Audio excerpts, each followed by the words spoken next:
বরফে আচ্ছাদিত জনমানবহীন এক শীতল মহাদেশ অ্যান্টার্কটিকা। পৃথিবীর একেবারে দক্ষিণ প্রান্তে অবস্থিত এই মহাদেশটি শুধু শীতলতময় নয়, একই সাথে শুষ্কতম ও দুর্গম হিসেবেও পরিচিত। এখানে যেদিকেই তাকাবেন তুষারাবৃত পাহাড়, আইসবার্গ আর কোথাও কোথাও জমাট বাঁধা সাগর নজরে আসে। চারিদিকে চোখ ধাঁধানো শুভ্রতার কারণে এটিকে হোয়াইট কন্টিনেন্ট তথা সাদা মহাদেশও বলা হয়ে থাকে।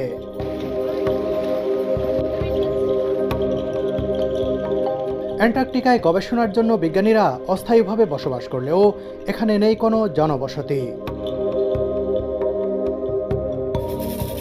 পৃথিবীর 7টি মহাদেশের মধ্যে এই একটিতে কোনো মানুষ থাকে না। এখানে রাজত্ব করে সিল পেঙ্গুইন আর তিমির দল। অ্যান্টার্কটিকার দ্বীপগুলোতে বসবাস করে বিভিন্ন প্রজাতির পেঙ্গুইন। এদের হাঁটাচলা আর কর্মকাণ্ড মুগ্ধতা ছড়ায়। এখানকার ভাসমান এক একটি আইসবার্গ যেন এক একটি শিল্পকর্ম। প্রকৃতি নিজেই যখন শিল্পী হয়ে যায়, তখন সেই শিল্প হয়ে ওঠে এমনই অতুলনীয়। ভাসমান আইসবার্গের উপরে সিলদের বিচরণের দৃশ্য অভিযাত্রীদের মুগ্ধ করে।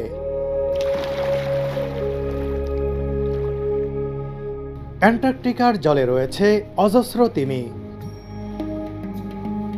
মানুষের উপস্থিতি অথবা ভেলার ইঞ্জিনের শব্দ পেলেই এরা কাছে চলে আসে। শুধু কি তাই, এরা যেন লেজ নাড়িয়ে নিজের রাজত্বে স্বাগত জানায় অভিযাত্রীদের।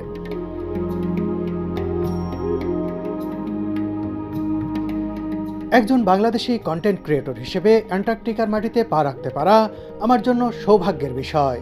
আমার ভ্রমণসঙ্গী নিলয় তো মহা খুশি। চারপাশের যে সৌন্দর্য, এটা আনবিলিভেবল। আমাদের এই অভিযানটি শুরু হয় আর্জেন্টিনার উশুয়ায়া বন্দর থেকে।